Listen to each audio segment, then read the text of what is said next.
Olá, amados, graça e paz. Aqui é Catiane Lins, do Ministério Vida, e é uma alegria estarmos juntos mais um dia compartilhando a palavra de Deus.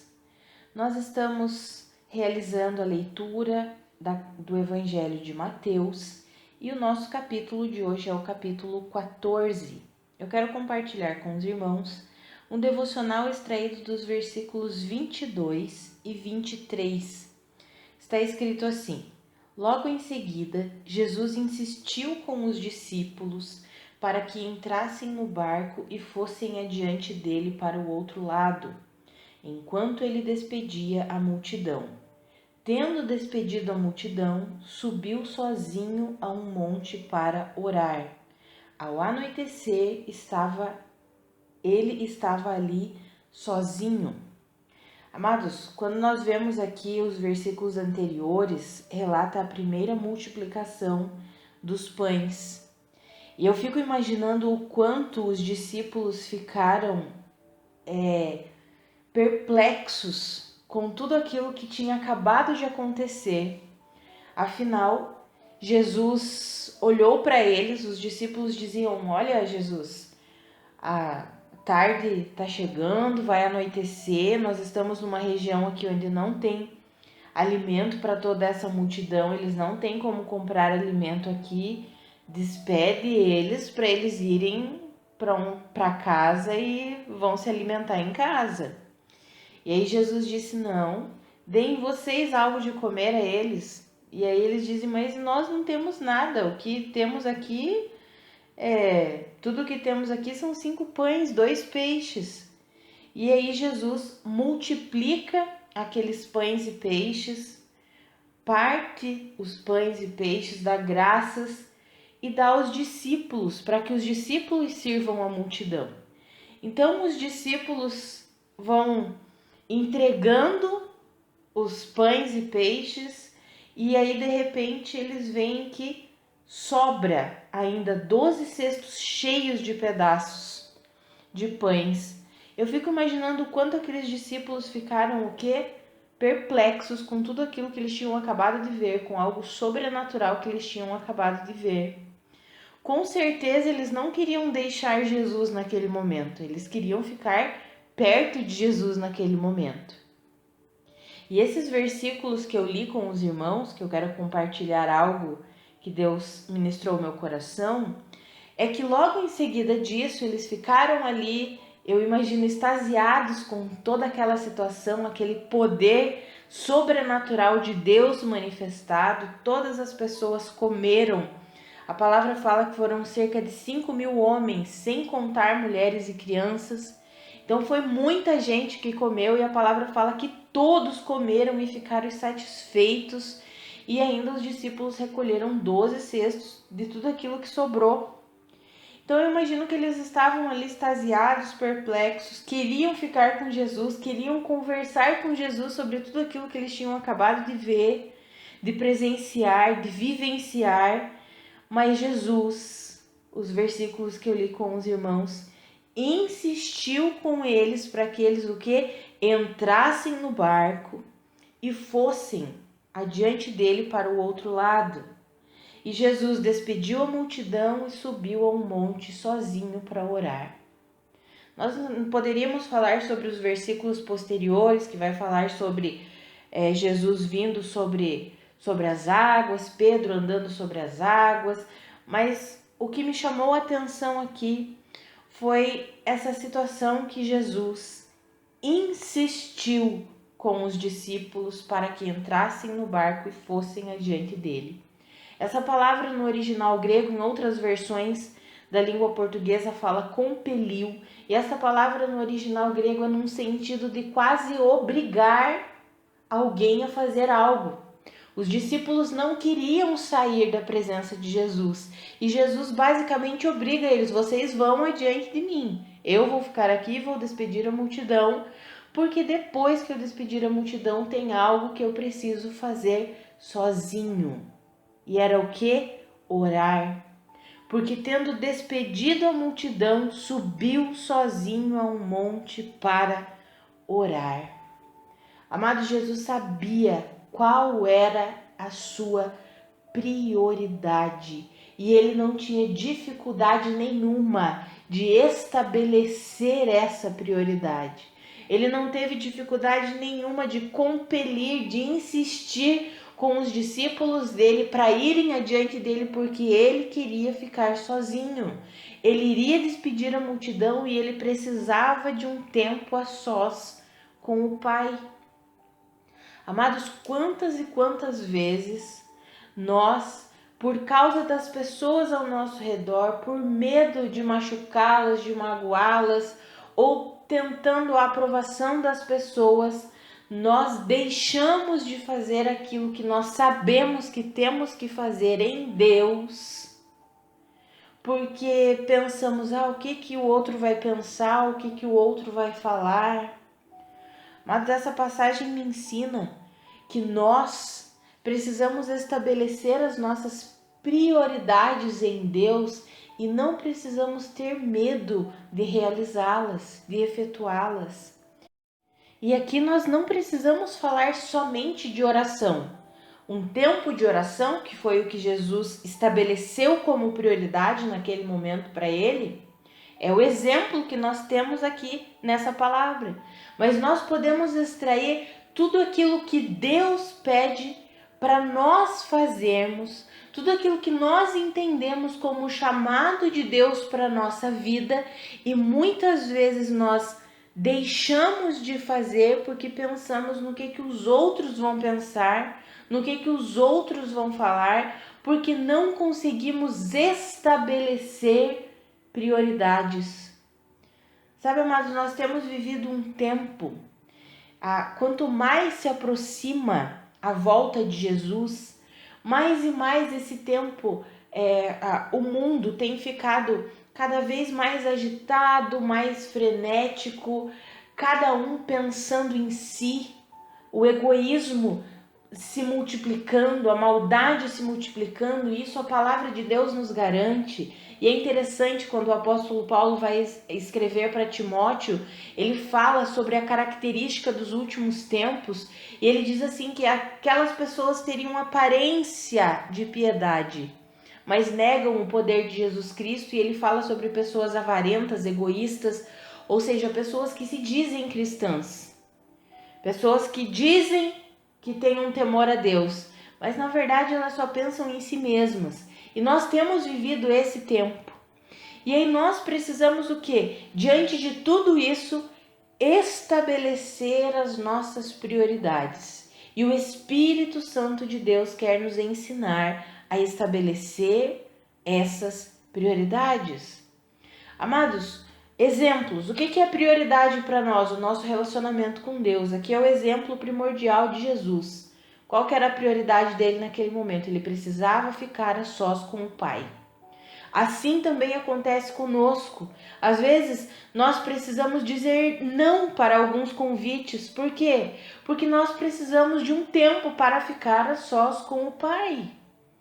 Não, hoje eu não vou jantar fora com você, não vou na sua casa. Eu preciso desse tempo com o Pai. E muitas vezes nós pensamos, não, o que o outro vai pensar, o que o outro vai dizer. Mas nós temos vivido um tempo frenético. Se nós não estabelecermos limites, os dias vão passando e nós não temos tempo com a palavra, não temos tempo com Deus. Então, primeiro, prioridade, o nosso relacionamento com Deus. Precisamos aprender a estabelecer isso como prioridade e estabelecer os limites. Não, eu vou ter o meu tempo com Deus. Eu não vou me preocupar com o que os outros vão pensar, o que os outros vão falar, se vão me chamar de radical, se vão zombar de mim, se vão rir de mim. Não me importa isso. Eu sei que eu preciso desse tempo diário com o Senhor. Outra, além do nosso tempo pessoal, particular com Deus, o nosso chamado em Deus. Amados, quando o Senhor ministra e estabelece no nosso coração para o que fomos chamados, não podemos abrir mão do chamado de Deus para as nossas vidas por causa da opinião das pessoas, ou porque as pessoas não querem ficar com você. Eu vou dar um exemplo aqui. Existem pessoas que não reconhecem, pessoas de convívio, mas que não reconhecem o nosso chamado aqui, o meu e o da Karina.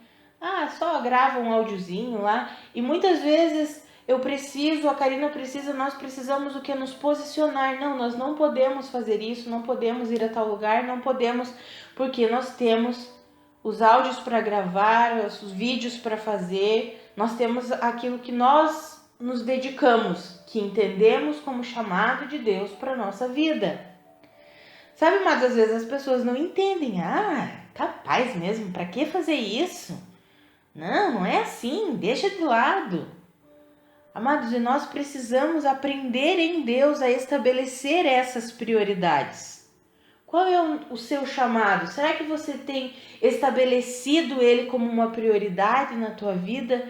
Ou por causa da opinião das pessoas, muitas vezes pessoas que você ama, mas que não reconhecem o chamado de Deus na tua vida, você tem abandonado aquilo que Deus tem te direcionado a fazer? Jesus compeliu os discípulos dele: não, vocês vão, eu não vou ficar com vocês agora. Vocês vão à minha frente.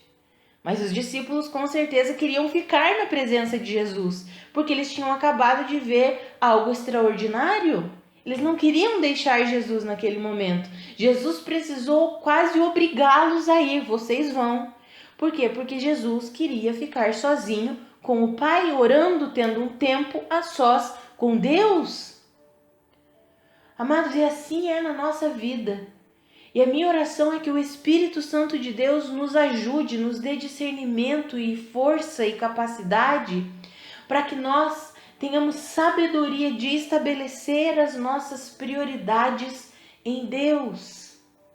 Amados, se nós deixarmos as pessoas nos envolvem no mundo delas, eu não estou falando que nós não vamos ajudar as pessoas, conviver com as pessoas, eu não estou falando sobre isso, amados, entendam o que eu estou dizendo aqui, mas nós não podemos nos deixar ser dominados, governados pelo mundo das pessoas, pelo que elas querem que nós façamos, e deixar de lado aquilo que Deus quer que nós façamos. Essa é a questão. Muitas e muitas pessoas têm deixado de fazer o que Deus quer que elas façam para fazer o que as pessoas esperam, colocam expectativas e aí elas querem suprir as expectativas das pessoas. Amados, é melhor obedecer a Deus do que aos homens. Cumpre a nós estabelecermos as nossas prioridades. E eu encorajo você, não tenha medo. Não tenha medo por causa da aprovação ou desaprovação das pessoas que convivem com você. Sabe, não fique tentando o tempo todo suprir as expectativas que as pessoas colocam sobre você. Talvez os discípulos tinham colocado uma expectativa gigante sobre Jesus naquele momento, no sentido de Jesus vai ficar conosco, vai nos explicar o que aconteceu. O que foi esse poder sobrenatural que emanou aqui, multiplicando esses pães, coisa que eles nunca tinham visto. Eles com certeza tinham criado uma expectativa. Agora nós vamos ficar com Jesus, vamos conversar sobre isso com ele. Mas não foi isso que aconteceu. Jesus não supriu as expectativas dele. Se a palavra fala que Jesus precisou insistir, outra versão diz compelir, no original grego nós vemos que o significado é algo como se Jesus estivesse obrigando eles a fazer algo que eles não queriam fazer, é porque eles não queriam deixar Jesus naquele momento, mas Jesus teve a ousadia de estabelecer a sua prioridade. Jesus sabia o que era prioridade para ele. E eu e você precisamos aprender a nos posicionar assim. Nós não seremos desrespeitosos com as pessoas, jamais, mas precisamos aprender a estabelecer. A minha oração é que o Senhor nos dê sabedoria e discernimento para que nós possamos estabelecer as nossas prioridades, sem sair desrespeitando as pessoas por aí, mas estabelecendo limites, estabelecendo os limites, delimitações que as pessoas saibam, não. Ela sabe ou ele sabe quem ele é. Ele sabe para o que foi chamado. Ele ou ela sabe qual é a prioridade da vida deles. Sabe, amados, nós precisamos viver assim. A nossa prioridade, o principal, é o nosso relacionamento com Deus. O tempo diário, precisamos estabelecer isso. De estudo da palavra, oração, louvor. E em segundo lugar, o nosso chamado, aquilo para o que Deus nos chamou. Não importa se é um chamado que é visível à multidão ou é um chamado aí dentro da tua casa. Mas talvez você precisa dizer não porque Deus mandou você ficar com o teu filho e alguém queira que você faça alguma coisa e você diz, não, eu não vou fazer porque Deus está pedindo para eu ficar com o meu filho. Eu vou ficar com ele. Um pai, uma mãe.